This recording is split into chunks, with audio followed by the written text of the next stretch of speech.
పగాలి వినోద్ కుమార్ గారికి, మతయ్యకు, సుకుమారన్కు, అన్న మా ప్రకాశం జిల్లా వాసి అన్నకు దిలీపన్ గారికి, చాలా చక్కగా మాట్లాడు ప్రభాకర్ అన్న సోదరుడు రాజేంద్ర, అందరికీ కూడా పేరు పేరున సామాజిక నమస్కారం. వాస్తవానికి ఈ సమావేశము ముందే జరగాల్సింది మన సంఘం ఆధ్వర్యంలో, కానీ సుప్రీంకోర్టు 24 రాగానే రాష్ట్రవర్గ సమావేశం 20వ తారీఖున నెల్లూరులో ఏర్పాటు చేసింది. ఆ సమావేశంలోనే దళితులు క్రైస్తవులుగా మారితే, క్రైస్తవ మతంలోకి మారితే ఎస్సీ హోదా రద్దవుతుందని సుప్రీంకోర్టు తీర్పుని ఖండిస్తూ తీర్మానం కూడా చేసింది. అనంతపురం తెలంగాణలో ఒక సమావేశంలో కూడా నేను దళిత క్రైస్తవులకి సుప్రీంకోర్టు తీర్పును ఖండిస్తూ ఎస్సీ హోదా ఇవ్వాలని మన సోదరులు విజయకుమార్ గారు మాట్లాడినట్టు 1950లో గణతంత్రం వస్తే జనవరి 26 అమల్లోకి వస్తే 1950 ఆగస్టు 10న ఈ రాష్ట్రపతి ఉత్తర్వులు వచ్చింది. అంటే 1950లోనే సుప్రీంకోర్టు ఏదైతే రాష్ట్రపతి ఉత్తర్వు వచ్చిందో ఆనాటి నుండి దళిత క్రైస్తవులకు రిజర్వేషన్ రద్దు చేయాలని, ఎస్సీల రిజర్వేషన్ శాతం తగ్గించాలని కుట్రకి తెరదీసింది ఆనాటి భారత ప్రభుత్వం. అది గమనంగా ఉంది. అంటే అదే క్రమంలో పరంపరలో తర్వాత 1953లో గాగా కలేశ్వర్ కమిషన్ పట్టడం, ఆ తర్వాత 1965లో కుమార్ పిల్లై కమిటీ పట్టడం, ఆ తర్వాత మన రంగనాథ్ మిశ్రా కమిషన్ పట్టడం, సచార్ కమిటీ పట్టడం, దేశ్ముఖ్ కమిటీ పట్టడం, ఇవన్నీ కూడా దాదాపు 6 కమిటీల అధ్యయనం కూడా దళిత క్రైస్తవులకు ఎస్సీ హోదా ఇవ్వాలి, వాళ్ళ మతం మారినంత మాత్రాన వాళ్ళ సామాజిక హోదా మారలేదు అని చెప్పని స్పష్టం చేస్తూ కమిషన్ నివేదికలు ఉన్నప్పటికీ కూడా మళ్ళా ఈ రోజు కేంద్రంలో అధికారం ఉండబడినటువంటి భారతీయ జనతా పార్టీ 2022 కేసీ బాలకృష్ణ గారితో ఒక కమిషన్ చేసింది. ఇప్పుడు అన్న సుకుమార్ అన్న గుణంతో మాట్లాడుకునే క్రమంలో ఆల్రెడీ ఒక కమిషన్ ఉంది. ఆ కమిషన్ స్పష్టంగా చెప్పింది రంగనాథ్ మిశ్రా కమిషన్ ఎస్సీ హోదా ఇవ్వాలని. మరి ఆ కమిషన్ ఉండగా మళ్ళీ ఈ కమిషన్ ఎందుకు పడింది? ఆ కమిషన్ పనికిరాదు అని చెప్పి కేంద్ర ప్రభుత్వం నరేంద్ర మోడీ చెప్పాడు. అంటే ఈ కమిషన్ వేయడానికి ఉద్దేశం ఏంటి? ఒక మాటలో చెప్పాలంటే అన్న చెప్పినట్టు చింతారామందని అడ్డం పెట్టుకొని మనకు ఉండబడినటువంటి ఎస్సీలకు ఉండబడినటువంటి హక్కుల్ని, ఎస్సీలకు ఉండబడిన రిజర్వేషన్ శాతాన్ని, ఎస్సీ జనాభాని తగ్గించి దళితులు మొత్తం కూడా క్రైస్తవులకు వెళ్తే వాళ్ళు క్రైస్తవులు అవుతారు కనుక దళిత జనాభాని తగ్గించి ఎస్సీ రిజర్వేషన్లు లేకుండా చేసినటువంటి కుట్రకి కేంద్ర ప్రభుత్వం తెరదీసింది. ఆ తెరదీసిన దానికి ప్రధాన భాగం మనం ఒక విషయం మాట్లాడుకోవాలి. నిన్నగా మొన్న పార్లమెంట్ లో సమావేశాలు జరుగుతున్నప్పుడు అమిత్ షా మాట్లాడతారు. ఏమని?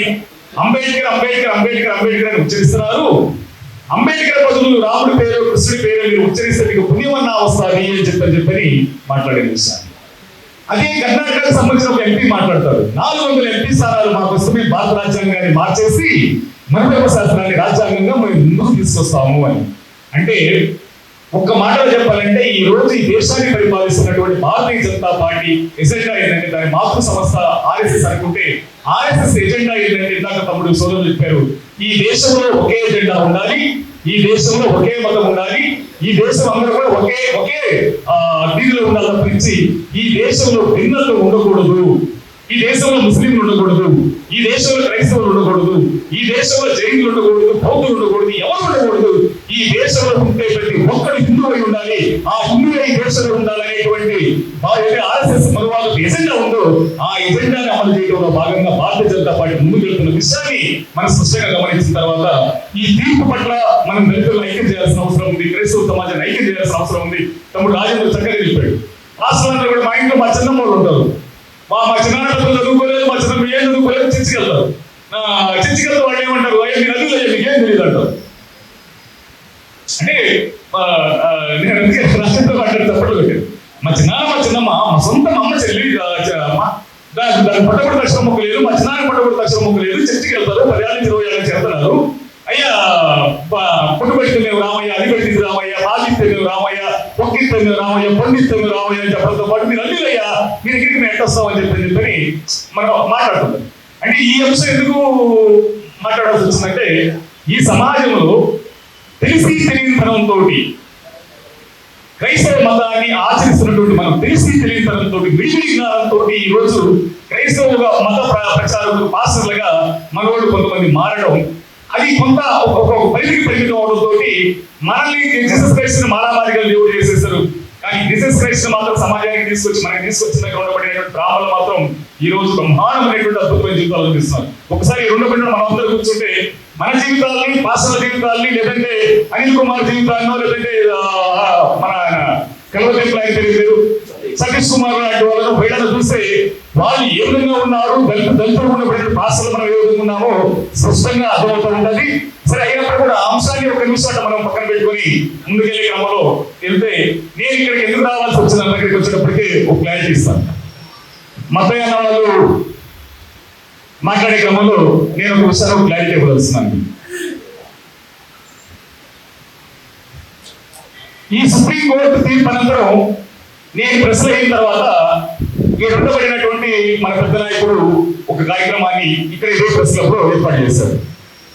ఇదే ప్రెస్ క్లబ్ లో ఏర్పాటు చేసిన తర్వాత గౌరవనీయులు తెలంగాణ రాష్ట్ర ఎస్సీ కార్పొరేషన్ చైర్మన్ నగర గారి ప్రీతం గారిని వేదిక రావాల్సిందిగా కోరుతా ఉన్నాను.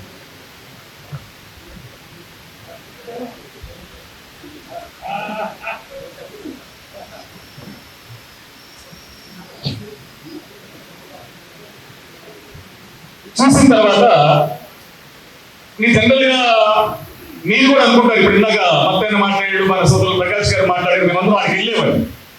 మేమందరం మీకు చిన్న చిన్న నాయకుల్లో కనపడతాం. అంటే అంత పెద్ద నాయకుడిని సమాజంలో మనం చేసాం కాబట్టి ఆయన ఏం మాట్లాడతాడో చూద్దాము, ఆయన మాట్లాడేది మనము దళిత క్రైస్తవుల గురించి మాట్లాడతారనే ఆశతోటి ఈ పాస్టర్లందరూ కూడా కొంత దగ్గరికి వెళ్ళడం జరిగింది. సరే, వెళ్ళడానికి ముందు ఆయన విలేకరుల సమావేశాన్ని ఇదే సోమాజి కూడా ప్రెస్ క్లబ్ లో ఏర్పాటు చేశారు. ఇదే సోమాజి కూడా ప్రెస్ క్లబ్ లో ఆయన మాట్లాడిన దాన్ని ఒకసారి విన్నాను. జనరల్ గా అంటే నేను అన్నట్టు నేను ఎప్పుడు చర్చికి వెళ్ళాలా, నేను ఇంతవరకు ఎప్పుడు చర్చికి వెళ్ళలేదు. అంటే ఏదైనా కార్యక్రమాలు పోయి కూర్చోవడం అంటే తప్పనిచ్చి బైబిల్ సంకర పట్టుకొని పోయి చర్చికి వెళ్ళి వాక్యం చరిత్ర లేదు.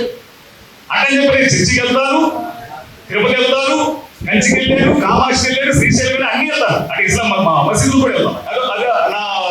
నాకు అన్ని మతాల మీద ఉండబడినట్టు అదొక అంశం పెట్టుకుంటే మా ఇంటి పక్కనే చర్చి ఉంటారు. మా ఈదుముళ్ళు చిన్నప్పటి నుంచి ఆ ఇంటూ వచ్చాం. ఆ తర్వాత 6వ తరగతి రాగానే నేను ఏమేమి వయసులో చేయలేదు. ఏమేమి వయసులో మాకు ఎన్ని ఉన్నా కానీ ఖచ్చితంగా ఆ ప్రార్థన ఉంటుంది, ఆకాశ ప్రార్థన చేయాల్సిన బాబు చర్చి కాబట్టి. సరే, ఇవన్నీ అలవాటు అయిన తర్వాత నేను నాకెంతో కొంత బైబిల్ మీద కాస్త అంటే మీరు అందరూ ఉన్నారు, మీతో పోల్చుకుంటే మేము మీ కాలి కోటి కూడా సరిపోయినటువంటి వాళ్ళని కానీ ఎంతో కొంత అవగాహన ఉంది. అంటే రామాయణ భారతాలు భాగవతాలు మీద కూడా ఎంత కొద్దిగా అంటే దాన్ని ఏమంటారు ఒక 5% 10% మనకు కావాలి.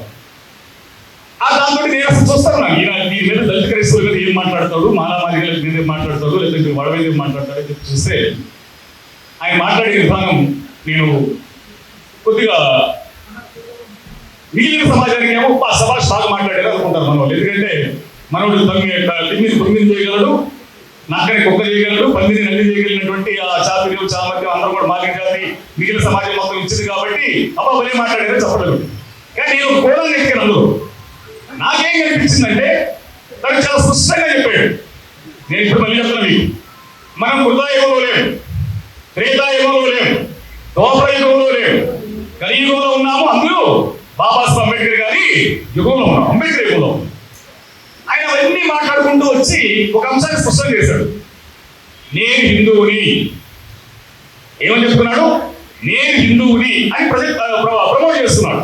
కృష్ణుడు మా బావ, అరుంధతి మా అక్క, జాంబవంతుడు మా అన్న అని చెబుతూ నేను హిందువుని అని ప్రమోట్ చేస్తున్నాడు. ఆ సమావేశం ఇక్కడ జరిగినటువంటి విలేకరుల సమావేశంలో నేను హిందువుని అని ప్రమోట్ చేస్తున్నాడు. దళిత క్రైస్తవులు ఎవరైనా రోడ్డు మీదకి వచ్చి పోరాటం చేస్తే మేము సపోర్ట్ చేస్తాము అని చెప్పి మాట్లాడారు అన్న. మీరు మొత్తం దళిత క్రైస్తవులు ఎవరైనా రోడ్డు మీదకి వచ్చి పోరాటం చేస్తే మేము మద్దతు ఇస్తామని ఈ వేదిక మీద మాట్లాడాడు. ఆ తర్వాత గుంటూరుకు వచ్చాడు మళ్ళీ అడావుడిగా. గుంటూరులో కూడా రాముడు శంభువు కూడా తల నరికాడు, అర్జునుడు ఏకలవుని పట్టణం వెళ్ళి నరికాడు. ఇవన్నీ కూడా వివక్షత జరిగింది.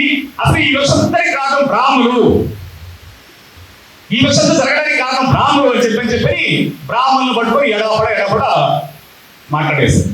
నేను ఆలోచించాను, అబ్బా సోమాజి కూడా ప్రెస్ క్లబ్లోనేమో నేను హిందువులని ప్రమోట్ చేస్తున్నాడు, ఏడకొచ్చేమో బ్రాహ్మణులు పెడుతున్నాడు, అసలు ఏం జరుగుతుందబ్బా అని చెప్పి ఒక్క నిమిషం ఆలోచిస్తే ఆయన ఏం జరుగుతుందంటే ఈ సమాజంలో ఉండబడిన దళితులని హిందూ దళితులు గాను క్రైస్తవ దళితులు గాను బెదిరించి హిందూ సమాజాన్ని రెచ్చగొట్టి, బ్రాహ్మణులందరినీ రెచ్చగొట్టి, హిందూ సమాజాన్ని ఏకపరిచి హిందువులకి క్రైస్తవులకు మధ్య ఘర్షణ సాగించడానికి ఆయన మాట్లాడుతున్నాడన్న విషయాన్ని గమనించిన తర్వాత లేదు ఈ విషయాన్ని మనమంతా చూస్తూ ఊరుకోవడానికి లేదు, దీని మీద ముందుకెళ్లాల్సిందే చెప్పని ముందుకెళ్లడం కోసం అడుగులేసే క్రమంలో అసలు ఇందాక చింతాడ ఆనంద్ గారు తీర్పిచ్చింది ఎవరు? హరినాథ్ రెడ్డి ఆయన ఎక్కడి నుంచి వచ్చాడు? బ్యాక్గ్రౌండ్ ఏంటంటే ఆర్ఎస్ఎస్ బ్యాక్గ్రౌండ్. సరే, ఆర్ఎస్ఎస్ బ్యాక్గ్రౌండ్ ఉన్నప్పుడు హరినాథ్ రెడ్డి ఇచ్చాడు. నిజంగా చింతాడ ఆనంద్ మనం మనస్ఫూర్తిగా అభినందించాల్సిందే. చింతాడ ఆనంద్కి మనం నిజంగా ధన్యవాదాలు చెప్పాల్సిందే. కారణం ఏంటంటే చింతాడ ఆనంద్కి ఇందాక భారత రాజ్యాంగంలో మనకి ఇచ్చిన హక్కు, బాబాసాహెబ్ అంబేద్కర్ ఆనాడు కుల నిర్మూలన కోరుకున్నాడు. కుల నిర్మూలన బాబాసాహెబ్ అంబేద్కర్ సాధ్యం కాల.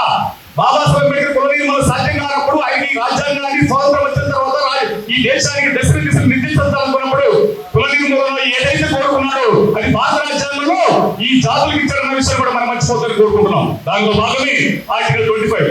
ఆర్టికల్ 25 ఏం చెప్తుంది? చాలా స్పష్టంగా చెప్తుంది. 18 సంవత్సరాలు నిండిన ప్రతి మనిషి తనకు నచ్చిన మతాన్ని అనుసరించి ఆచరించవచ్చు అని చెప్పని ఆర్టికల్ 25 చెప్తా ఉంది. భారత రాజ్యాంగం చెప్తుంది. ఇదే భారత రాజ్యాంగంలో ఉండబడినటువంటి ఆర్టికల్స్ ఏదైతే ప్రాథమిక హక్కులకి ఉల్లంఘనిస్తూ ఏ తీర్పు వచ్చినా ఏ చట్టాలు కూడా చెల్లవని చెప్పని కూడా ఇదే భారత రాజ్యాంగం చెప్తా ఉంది. ఇదే భారత రాజ్యాంగం స్పష్టంగా చెప్తున్నప్పుడు తన ఆత్మగౌరవానికి భంగం కలిగిస్తే ఆయన కోర్టును ఆశ్రయించాడు. నేను కులానికి నేను క్రైస్తవుడిని, నేను చర్చికి వెళ్ళాను, నేను వెళ్తాను మాట వస్తే, కానీ నా కులం మాదిగా లేదు, నా కులం మాల, నేను మాలడికి పుట్టాను, నేను మాదిగడికి పుట్టాను, నా కులం ఎక్కడికి పోతుంది, నేను మతం మారిన ద్వారా నా కులం పోదు, నాకు రాజ్యాంగం కల్పించిన హక్కు అని చెప్పి ఆ హక్కుని కాపాడుకోవడం కోసం ఆయన కోర్టు పెట్టెక్కాడు. ఆ కోర్టు ఎక్కినది అక్కడ ఉన్నటువంటి హరినాథ్ రెడ్డి అన్న చెప్పినట్టు పచ్చిమతికి రావడం, సంవత్సరం క్రితం తీర్పు రావడం, ఆ తీర్పు ఇచ్చింది హరినాథ్ రెడ్డి, ఆయన ఆర్ఎస్ఎస్ భావజాలం. అదే రోజున సుప్రీం కోర్టుకి వెళ్ళింది. సుప్రీం కోర్టులో కూడా సంవత్సరాల తరబడి పెండింగ్ ఉన్నటువంటి కేసులు పరిష్కారానికి రావు. కానీ ఈ తీర్పు మీద ఆయన తీర్పు ఇచ్చినటువంటి ప్రశాంత్ కుమార్ మిశ్రా కూడా ఆయన కూడా ఆర్ఎస్ఎస్ భావజాలం పెట్టి ఇది తెలిసిన తర్వాత ఒక్క నిమిషం మనం ఆలోచించాల్సి వచ్చింది. ఒకనాడు బాబ్రీ మసీదును కూల్చి రామ మందిర నిర్మాణం జరగాలని చెప్పి హిందుత్వవాదులు మొత్తం కూడా గొడవ చేసిన సందర్భంలో అక్కడికి వెళ్ళలేక ఉన్నప్పుడు కోర్టుకి వెళ్ళింది. ఆ కోర్టులో కూడా తీర్పు ఎప్పుడు వచ్చింది? బాబ్రీ మసీదు ఘటన జరిగి కొన్ని సంవత్సరాలు అవుతుంది, కానీ తీర్పు ఎప్పుడు వచ్చింది? ఈ భారతీయ జనతా పార్టీ వచ్చినాక వచ్చింది. ఈ భారతీయ జనతా పార్టీ వచ్చినాక సుప్రీంకోర్టు ఏం చెప్పింది? అక్కడ బాబ్రీ మసీదు లేదు, రామ మందిర నిర్మాణం చేసుకోవాలని చెప్పి సుప్రీంకోర్టు తీర్పు వచ్చింది. ఓకే, ఆ తీర్పు ఇచ్చిన భారతీయ జనతా పార్టీ.